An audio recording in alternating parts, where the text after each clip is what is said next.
Nitwa Mutavu. Ese bikubaho mu buzima bwawe bwa buri munsi kuba hari abo ugomba icyubahiro cyangwa se igikundiro yamaze bo ntibakiguhe?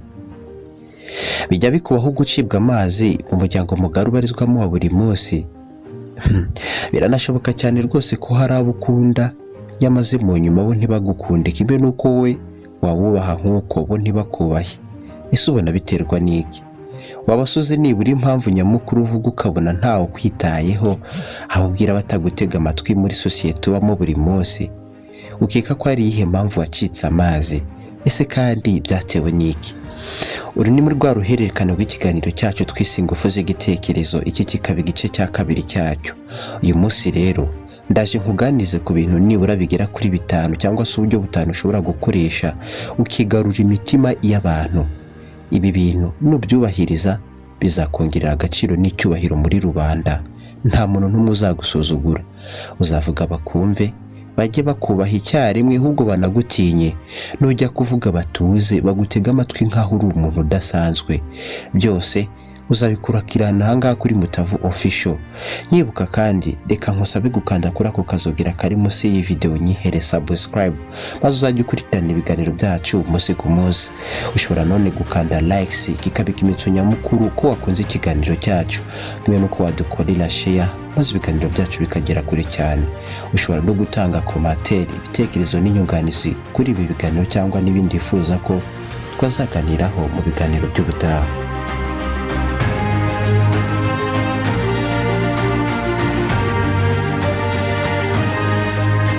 Icyambere rero, niba ushaka kubaho rero ukunzwe, uvuga abantu bakagutega amatwi nta kuguca amazi, ingeso cyangwa se umuco wa mbere uziga ukanimenyereza igakubwira abantu ijambo oya. Niba wemeranya n'abantu ukaba unifuza kugaragara neza mu maso yabo, kumva ko bizakemurwa no kubemerera buri kimwe bagusaba cyangwa se bakwaka, ubabwira uti yego, ibi nta kabuza, ahubwo bizashyira hasi ubuzima bwawe, kubera ko abantu iyo ubemerera buri kimwe bagusaba batangira kukumenyera no kuguca amazi.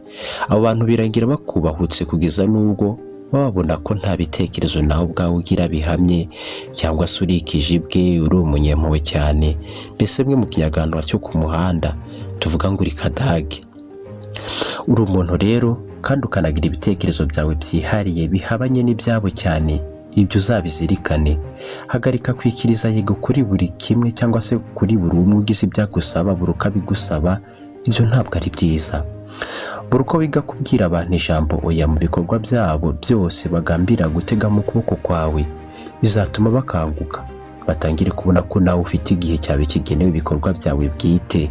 Igihe cyawe bazacyubaha, bazumva ko utaremewe kubakorera ya mirimo bari bugutegaho ngo yibakorere, kuko bari bazi ko utarubashe kubabwira oya, maze nabo batangire kuyikorera. Ahubwo wibuke, buri uko umenyereza abantu kubabwira yego kuri buri kimwe bagusaba, nabo rwose nta kabuza bigeraho bakumva ko nta birenze, kubera ko biba byarabaye nk'ibisanzwe kuri bo, ku buryo ahubwo ushobora no kubakorera ibikorwa by'indashyikirwa bakumva rwose ari ibintu bisanzwe, bikanarenga ntibanabigushimire. Ahubwo kubw'iyo mpamvu rero tangira wige kutavuga yego buri gihe ugize ibyo usabwa.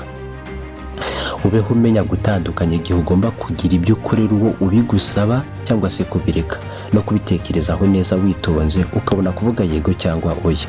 Burya si ngombwa mu buzima bwacu ko tuzagira ibyishimo byuzuye ngo kubera ko twashimishije buri umwe utubwiye ikintu ngo tugikore tukamwemera tuti yego oya, ahubwo bidushyira mu kaga hanini buri uko nyine dusabwa ibyo bintu dusabwa gukora tukikiriza tuti yego.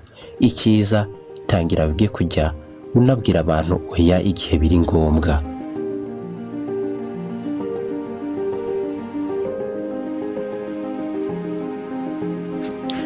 Icya kabiri rero, indi chapitre cyangwa umuco n'ingeso nziza ufite kwiga ikakuranga, kuko niba ugambiriye kugenzura abantu, hagarika kubaho wijujuta cyangwa witotombera abantu. Unahagarike kubaho uri umuntu uhorana amaganya bushye, mwe ya wa muhanuzi Yeremiya. Nubwo buri muntu wese mu buzima uko byagenda kose aba agomba kuba hatabuze ibibazo nk'umuntu koko, Ibi ntibikuza uko abantu burya badakunda umuntu uhorana amaganya, wa muntu ubura aho yitotomba riri ibihe byose. Uwo rwose abantu ntibamukunda, abantu rwose baranamuhunga bakanamugendera kure, ahubwo kubera ko buri wese burya mu isi aba afite umusaraba we, nta n'utawugererega.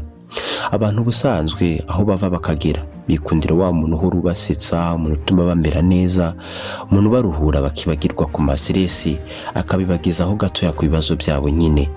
Ngaho rero tangira uhagarike kubaho mu maganya n'amarira, ahubwo wige kwizirimba ku bibazo byawe ubihigire ibisubizo. Ngo burya ngo intore ntiganya, ihora ishaka ibisubizo, nkuko no mu by'inzitane nyine izishakira inzira. N'ikirenze ngo burya nta n'ubwenge buri mu kubaho uhora ubwira abantu ibibazo byawe, usibye ko bazahindukira bakagutera umugongo bakaguha urw'amenyo koko, bitihise bakanatangira kukugendera kure. Ahubwo niba ushaka kugumana icyubahiro cyawe ukanubahwa n'abantu, zibukira izo ngeso zo kubaho mu marira n'amaganya bidashira.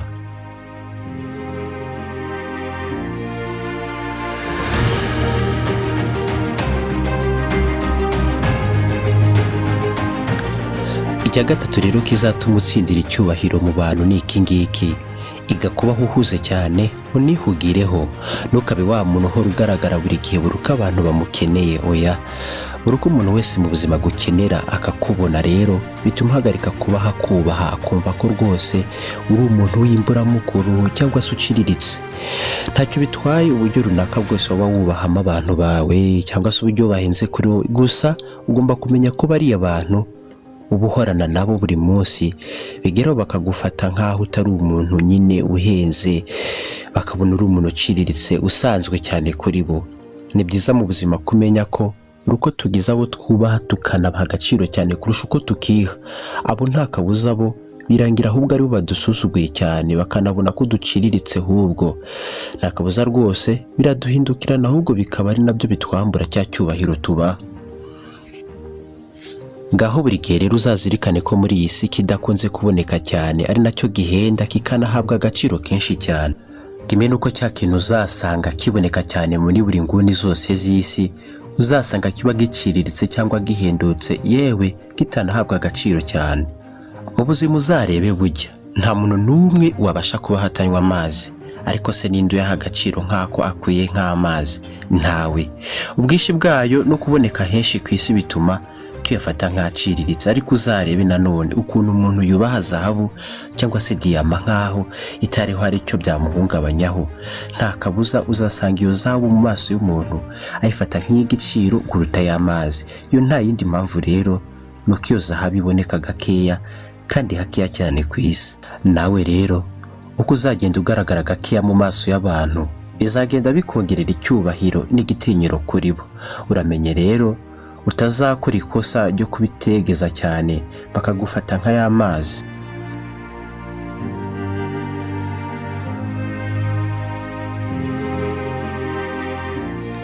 Icya kane, buri gihe irangwa no gusohoza amasezerano warahiriye cyangwa se watanze, kandi ubikore mu gihe nyacyo.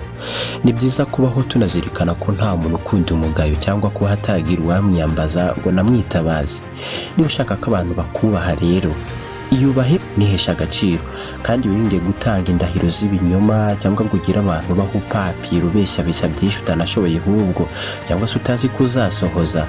Ntukabeho ukunda kubeshya ku buryo bizagirana hamwe ujya gusoza ibyo wasezereje ngo bikubize ibyuya cyangwa bikwaka ikiguzi runaka. Oya, buri uko uzahagarara ku ijambo ryawe nta muntu n'umwe utazakubaha, ariko niha kubaho ucengacenga cyangwa uryarya abantu, birumvikana abantu bazagutakariza icyizere, kandi iyo ugitakarijwe biragora ko wakigarurirwa byoroshye. Ubwo rero nubaho wuzuza amasezerano watanze ku gihe nk'uko yatanze, nta kabuza bazagukunda banakubahe. Nyamaze se burya mu buzima nta na rimwe kubaka izina cyangwa icyubahiro byoroha. Ni ibintu bisaba imyaka n'imyaka, ariko kandi bigasenyuka mu kamwanya nk'ako guhumbya, rimwe na rimwe binaturutse ku dukosa duto duto. Ahubwo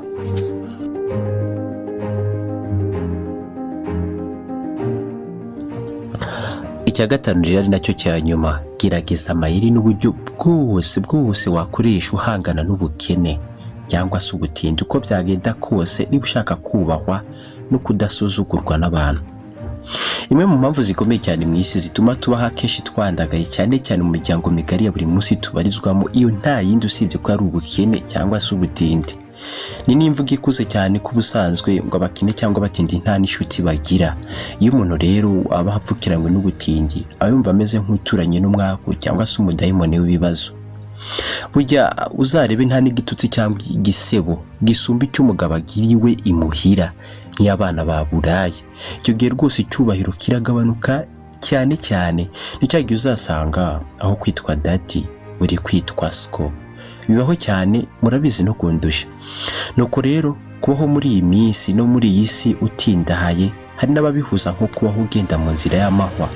Ni ibintu bisanzwe, ubukene bwo burajyana cyane pe. Niyo mpamvu uko byagenda kose niba ushaka gukundwa no kubahwa kimwe no gutinywa n'abantu, ufite kugerageza amayeri yose na tekinike zose ku kiguzi cyose bizagusaba, ugakorera amafaranga, ukikiza imitego mitindi yose igusiga ubwo butindi. Iga rero gushaka amafaranga ku kabi n'akeza. Nasoreje igice cya kabiri rero cy'iki kiganiro. Ni ikiganiro Ingufu zigitekerezo. Mwakoze kubana natwe, tubarikira kuzabana natwe mu biganiro by'ubutaha. Nge mwabanye, nge Mutavu. Ciao ciao, naho ubutaha tuzasubira. Bye.